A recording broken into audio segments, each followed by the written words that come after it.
Ladies and gentlemen, welcome to the second episode of my playthrough of BS-F Deluxe. We're going to be doing the second BS League today, and then we are going to finish off with the most dreaded, most fiendish league in all of F-Zero, the King League on Master.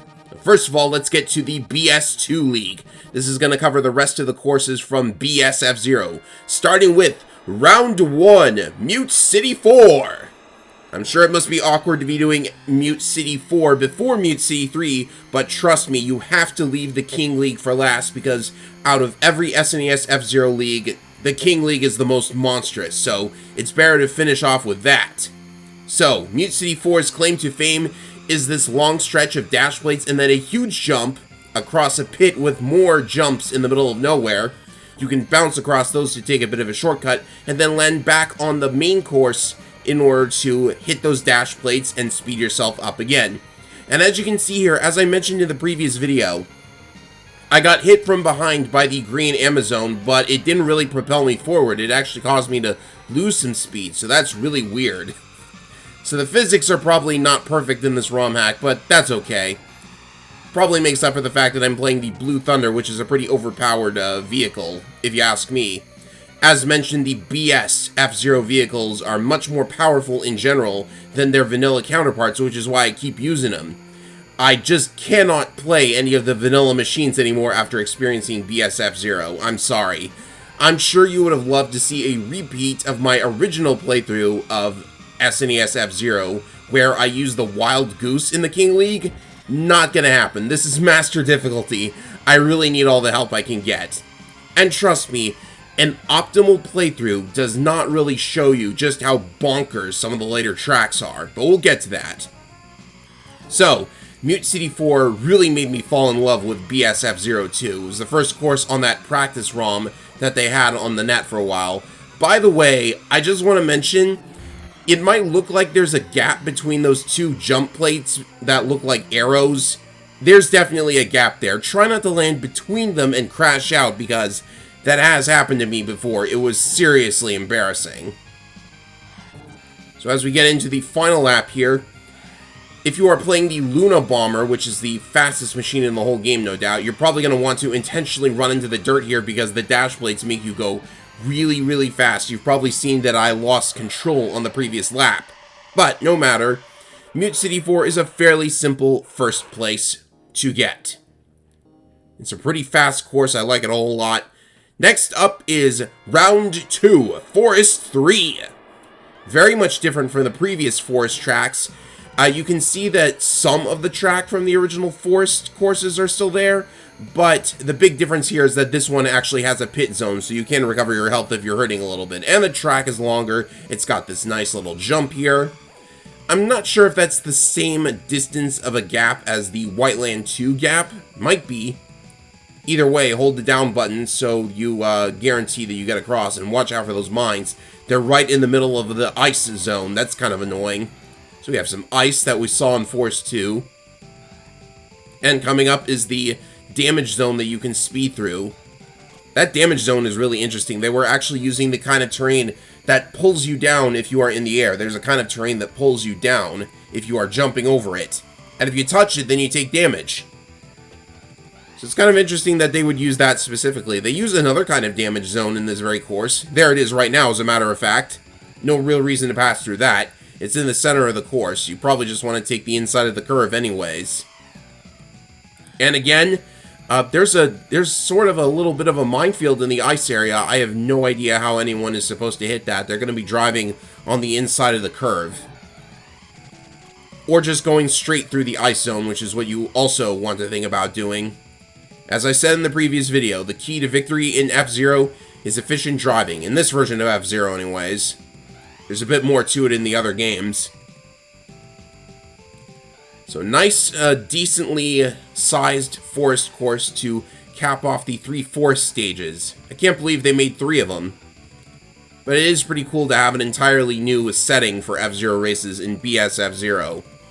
Now, if only they would add it to F-Zero 99. I'm going to keep begging them to add this to F-Zero 99 as much as I can, because it would be actual new content for F-Zero 99, and they wouldn't have to recycle Mute City over and over. But, you know, I suppose I should stop myself before I turn this into another F-Zero 99 dunking party, but, you know, fans do what Nintendo don't. That's how it's always been.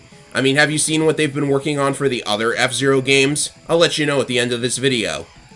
So, as we enter the final lap of Forest 3, I suppose I should also mention that I am genuinely curious if some of the high-level SNES F-Zero players are going to take a look at this ROM hack, because even though you have to play a ROM hack to get to these courses, it is technically official Nintendo content, so maybe they will track records for these courses. I would be genuinely curious as to what some of the strategies are, especially on Mute City 4, because that jump just has a lot of potential in my opinion.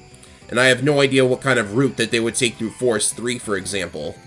Probably nothing that involves hitting the edges of the course like I just did. Shame the inclusion of the mines doesn't really help you. In the other F-Zero games besides F-Zero X, those mines can actually be used to give yourself a kind of a speed boost. It's really interesting. Well, our time on Forest 3 is coming to a close, and for some reason I rammed into the wall next to the finish line. I don't know why I did that. Maybe I forgot to turn. But now it's time for our next exciting track. Round 3, Sandstorm 2. Now, Sandstorm 2 is a lot different from Sandstorm 1. The track might look similar, but there is now a wind effect in play, just like in the Death Wind courses, and naturally there's Death Wind music to go along with it. I have no idea why they decided on this, but it probably influenced the fact that in F-Zero Climax, there are some Sand Ocean courses with the wind effect. So, you know, this track looks like Sand Ocean, but it plays like Death Wind, so they might have been taking inspiration from this when they made F-Zero Climax. Those tracks in particular, anyways. I don't know, I think that's maybe just a giant coincidence, and I'm putting too many puzzle pieces together where they don't fit. So, that part of the track has a magnet that is pulling you into the dirt, so naturally that's the best location to use your Super Jet, because that will get you through the dirt and you won't be affected by it as long as you're using the Super Jet, and you angle yourself so that you're on the edge of the dirt anyways. If you go into the dirt completely, then you're going to slow down regardless of whether or not you have the Super Jet. So that's probably the best position to use it. It gets you through that part of the course the fastest. And also, don't forget to hit this dash plate at the end of the course. Now, you might have noticed that I haven't really been in any sort of serious danger on Master difficulty. As I mentioned, the AI probably just doesn't know how to play these courses very effectively. But you can still sometimes hit one of these orange cars and maybe somebody will catch up to you. I don't know, I think you'd have to make a much bigger mistake on a course like this than in some of the other tracks. Of course, there I got confused by the orange car and I drove through the part of the barrier where it damages you and slows you down. So that was a bit of a mistake. You can see that you are still vulnerable to getting passed up if you make too many errors like that. And I thought for sure I was going to fall to 4th and have to do this over again. But Sandstorm 2 goes by very quickly, so I was able to at least finish in 3rd, so that's nice. Next up, Round 4, Metal Fort 1. Metal Fort is a brand new track made for BS-F-Zero. As I'm sure you can imagine, you probably see nothing like this in the SNES game. So it is nice to finally be able to experience this. As I mentioned, we thought this was going to be lost media forever, but turns out, if you're crazy enough, you can recreate this entire track just from those VHS recordings, which is what the ROM hackers did, and shoutouts to them for doing that. That allows us to experience this once and for all. The only thing missing is the music, which, as I mentioned, others have taken it upon themselves to remix tracks from what they heard in the VHS recordings. So there you go. This jump that I'm going over is without a doubt the highlight of Metal Fort 1. You have to be careful not to fall off course as you land on that very thin part of the course, and you also have to avoid the damage zone. That's what that yellow thing on the sides of the track in that area are. If you land on it, there's not really any benefit to going through the damage zone. You just take damage and then that's it. Maybe you could cut off like a very thin part of the track. No, actually, the turn is way after the damage zone ends, so there's really no benefit to going in there like there might be in some of the other courses. Still, as long as your jumping skill is good, you shouldn't have too much of a problem with it. This is another track that goes by very quickly. It's a lot like Sandstorm 2. These BS F-Zero courses are probably very short because they don't want players to take up a bunch of time like going through the tracks. Not like some of the King League courses, which we will see. And I do think short tracks work out better for 5-lap races. One of my pet peeves with the original F-Zero is that the tracks are kind of long and you have to race 5 laps on them. But for tracks like this is pretty good for 5 laps because it's a very short course. So I accidentally went into the damage zone there. That was a little bit embarrassing. I was hoping to not touch it this entire playthrough, but no matter. And I do like the selection of Red Canyon for this course's theme. So now, the only track left is the final course of the BS-2 League. Round 5. Metal Fort 2. They just decided to have a second Metal Fort course immediately after the first. But, sure. We also get to hear the Port Town theme once again. We'll be hearing that one more time in this playthrough. Now, Metal Fort 2 is basically just a teensy bit bigger than Metal Fort 1. You can see that there's no longer a jump. Well, not in the traditional sense. There's a dash plate going over a jump plate. Kind of an intentional shortcut that you can take. You gotta be very careful not to hit anything when you're going over that jump, or you are pretty much wamboozled. That's my word for falling off the course. And it actually kind of does remind me of a couple of courses from GP Legend and F-Zero Climax, so maybe they really were taking inspiration from this when they made those tracks after all, but probably not. I mean, it's just like one tiny little section, and it's just the jump that reminds me of GP Legend. So unlike the actual Port Town courses, you won't be taking any serious shortcuts.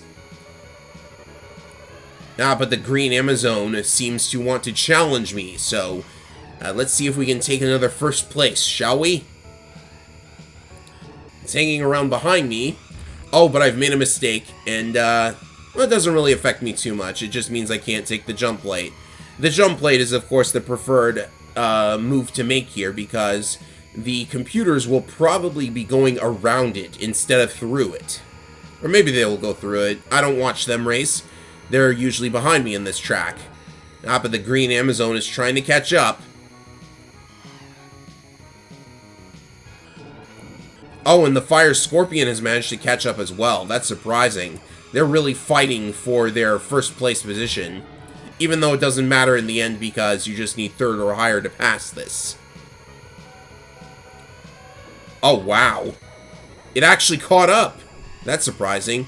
Well, this is better than I was expecting. All the other tracks were kind of very easy, but oh, the Fire Scorpion seems to have run into that exploding car that didn't explode. Because a computer hit it, and computers never cause damage to other computer cars. I guess that's the logic the game is going with.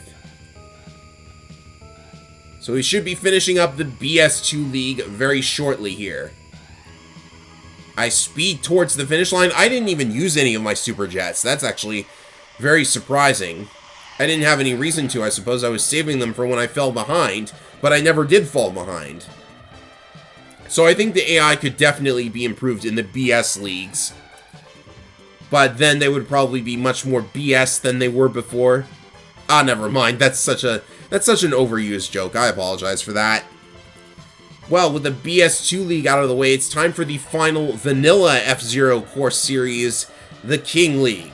And let me remind everyone, an optimal playthrough doesn't really show you how grueling this challenge can be. I mean, I've pretty much mastered the first 4 tracks, but the final track is another story. And I wanted to be able to play this with a vanilla F-Zero machine. I wanted to use the Wild Goose again, but when I got to that final course, I just could not do it. I am sorry. For whatever reason, the computer just loves the vanilla machines a lot more than the BS F-Zero machines. So it was always going to be very difficult to clear the King League on Master. But I can do it with the Blue Thunder, so that's what I'm going with yet again. I suppose maybe I could have varied it up by choosing Green Amazon or something, but it's too late for that now. I've already done the playthrough. I've done my time. So let's go. King League on Master. Round 1, Mute City 3. The most dangerous of the Mute City courses, even though it's not the 4th. You'd think the 4th would kill you more often. But here we are, Mute City 3. Starts out very similar, and I haven't pointed it out yet, but Every Mute City course takes place at a different time of day. The Night League version is the morning track, the Queen League version takes place in the afternoon, and here we are in the King League, and now we're racing at night. And then Mute City 4 comes out, and it's apparently set in the twilight. I guess. Maybe the dawn? Something like that? I don't know for sure.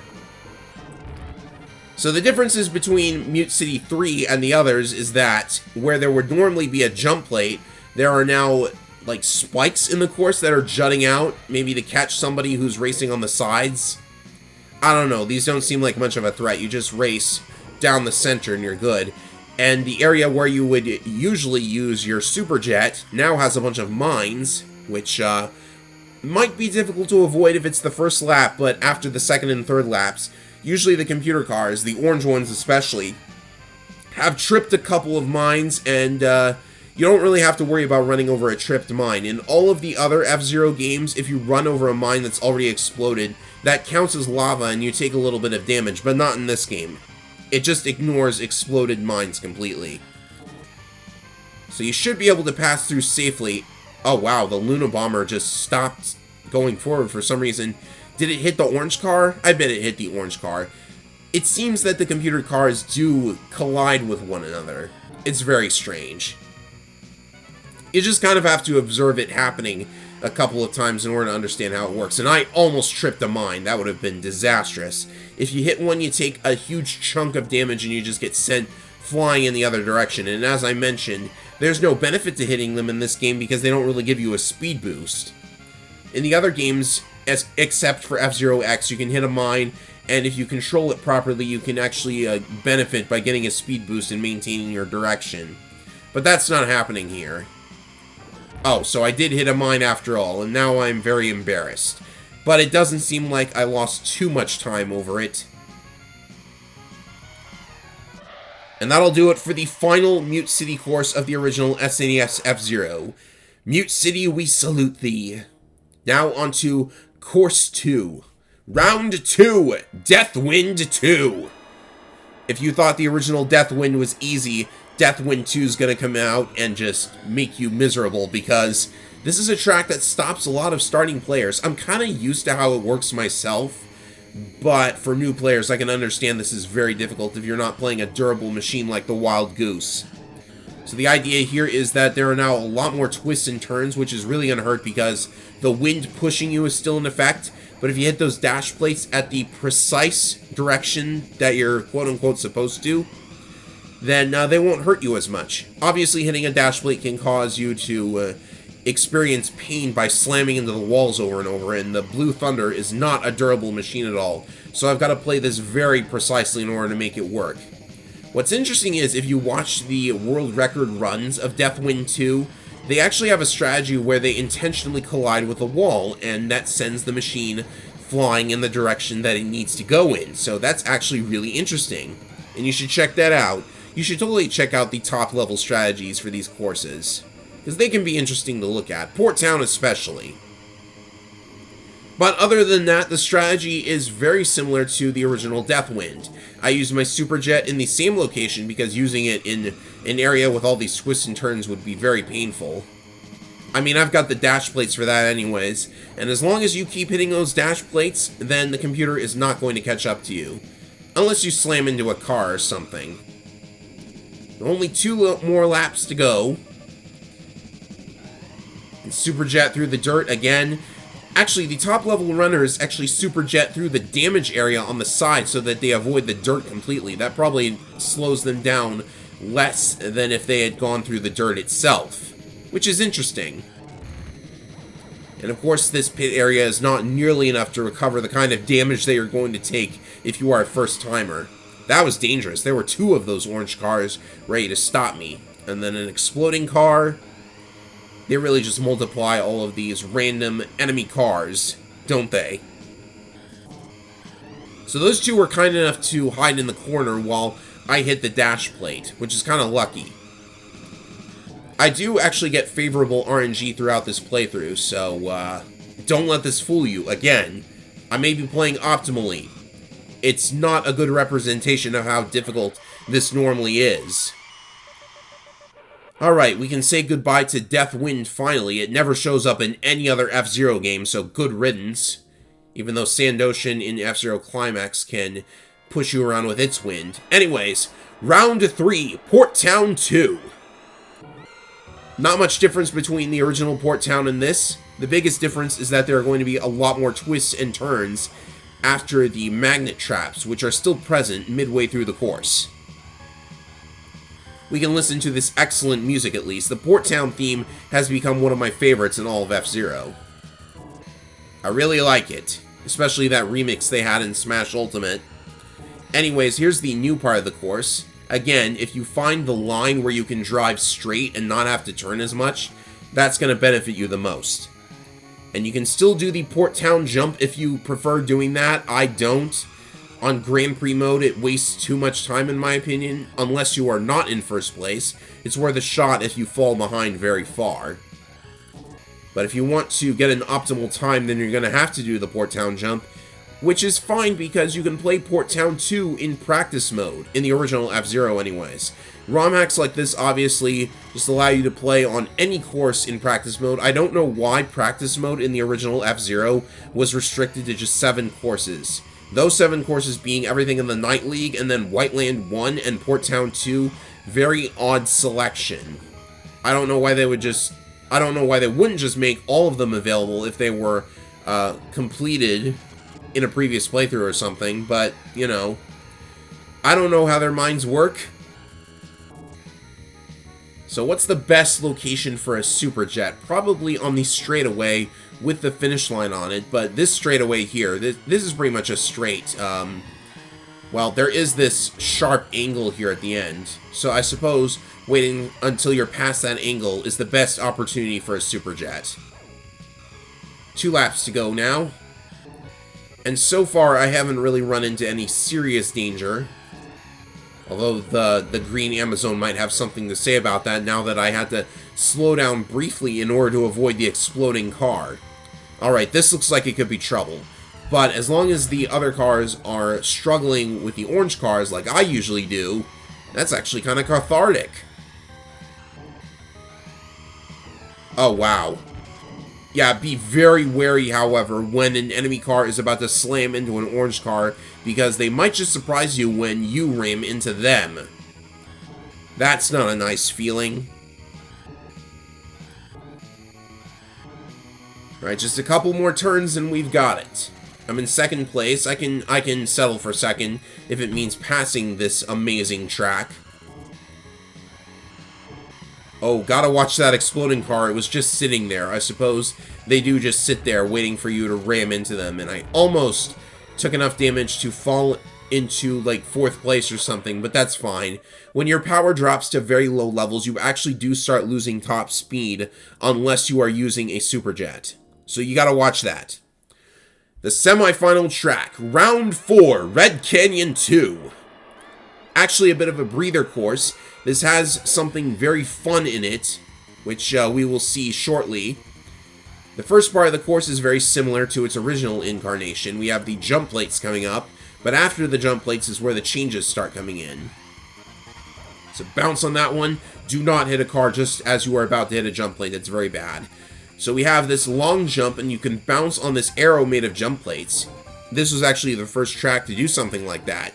Big Blue 2 and Mute City 4 would try something similar, but Red Canyon 2 was the first course to have a bounce on jump plates in the middle of nowhere.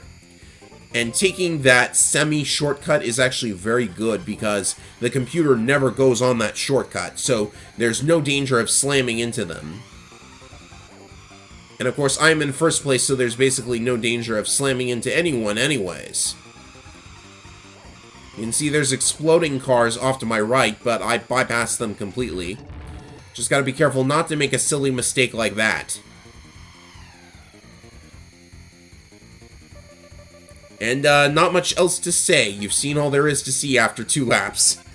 See, that's why I don't like playing such long tracks over 5 laps. There's just not that much to say.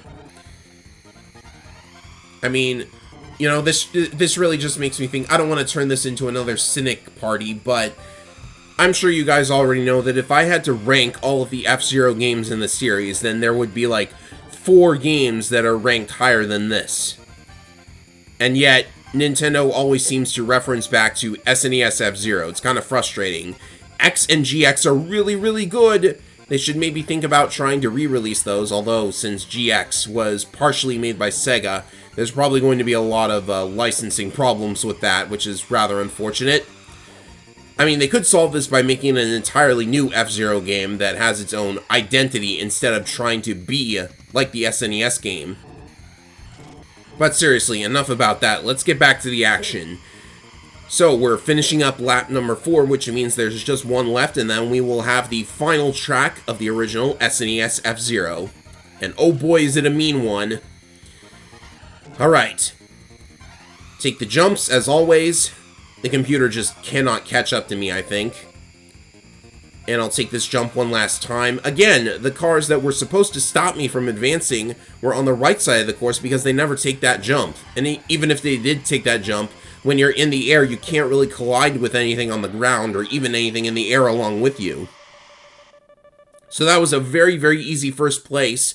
It's the calm before the storm. Ladies and gentlemen, the final King League course. Round 5. Fire Field. Hoo boy, let's get this started, shall we? As you can see just by the minimap, this is one of the longest courses in the game. In fact, it is actually the longest course in the game. And the music is very, very intense. I gotta admit that it is very good music for the final course of the game. So, laps on this track take like 45 seconds, which is very, very long. And there's a bunch of obstacles in your way. These turns are very sharp. There's a lot of dirt to slow you down. You have to actually, like, slow down again along turns like this. If you fall behind, it's very, very difficult to get back into first. So you really got to make sure that you don't fall behind. There is ice on Fire Field just to mess with you. And you have magnets pulling you into this damage zone as well. All very dangerous, especially once the other cars start getting a little bit magnetic towards you. And that was very weird what just happened. I went into the pit zone, which you actually have to take a bit of a detour to get to, but I accidentally pushed the green Amazone in there along with me. Normally the computer would never go in there, because even though there is a dash plate there to get you back up to speed after exiting the pit area, taking the pit area costs you a lot of time and can actually cause you to fall behind, especially if you are on master mode. So going in there is actually not ideal, but I wound up going in there against my will. But that's fine, I'm back into first place. If I were using one of the vanilla machines, even the Fire Stingray, this would be exceedingly difficult because they can't really speed up to catch up with the other machines. So yes, even with a dash plate, I guess if you are playing the Fire Stingray, then that dash plate might be beneficial because it does get you back up to your maximum speed, but then you have to pass up the other cars again. I'd rather just stay ahead of them entirely. But if you take a lot of damage, then you might find yourself having to go into the pit area, because this track is so long and it's got so many chances to crash into the walls and stuff that you probably do want to take a detour to get to the pit area. I mean, that's really the meanest part about this track. In order to recover your health, you have to actually take a detour. Very mean. But I seem to be doing alright so far. Again, with the Wild Goose, this would be much more challenging because those enemy, like, I think the regular vanilla machines are just more aggressive when they're in the computer. Of course, I am playing the Blue Thunder, which has a lot of acceleration and top speed, so the only weakness of the Blue Thunder is its durability, and as long as I don't make any mistakes, I'm perfectly alright on that field. I just hope that I don't, well, I did crash into that car, so that's kind of bad. I have taken a bit of a chunk of health in damage, but I suppose with only 2 laps left, or a lap and a half rather, then I should be able to actually come out in at least 3rd place. I don't really know where the best spot for a super jet is. Probably if you want to, maybe if you want to take a risk and actually take damage by super jetting through that central damage zone, because that will allow you to maybe pass some computer cars, because they won't go inside the damage zone. I don't know about super jetting through the mine area. That would probably be very dangerous. Those mines, they are in the exact same horizontal positions. You don't have to turn or anything if you are driving through the center. It's not like they'll catch you off guard or anything like that. But we're coming to the end of the final lap. Again, this would be probably a lot more exciting if I were playing with Wild Goose or something. I challenge anyone and everyone to complete Master Grand Prix with the Golden Fox, by the way. The Golden Fox was just the worst machine in the original F-Zero. But that'll do it for the King League, which means I am finally finished with my playthrough of BS F-Zero Deluxe, Master Difficulty, all leagues, with the Blue Thunder. And as we conclude this playthrough of BS F-Zero Deluxe, I'm sure the question burning in everyone's minds is, am I going to do the other F-Zero games on Master Difficulty, besides like GX, because I already beat that on Master Difficulty? That's a good question, because I actually do want to play F-Zero X on Master Mode, but there is an interesting little modification to F-Zero X that I want to try out as well. The problem is, on emulators, F-Zero X doesn't really play all that well because my controller doesn't really have a stick that translates well to an N64 analog controller, so that would be challenging. I could always do it on actual hardware, but if I want to use the modification, I'm going to need to shell out for a flash card, and I'm pretty sure those are kind of expensive. Well, maybe not super expensive. I'll have to check that out myself, and then we'll see. Because I really would like to show off some stuff for F-Zero X that I never got the chance to originally, so that would be really nice. And I actually do sort of know how to play Master Mode on F-Zero X. F-Zero X on Master Mode is exceedingly hard. It's probably even worse than the original SNES F-Zero. The computers are big cheaters. So that might be interesting to see. I'll have to work that out in the future, and I do hope I can bring that content to you in the future. So this has been BS F-Zero Deluxe. I'm Efren225, and I thank you for watching, and I hope you have enjoyed my brief return to F-Zero. And I'll see you later for whatever comes next, everyone. Later!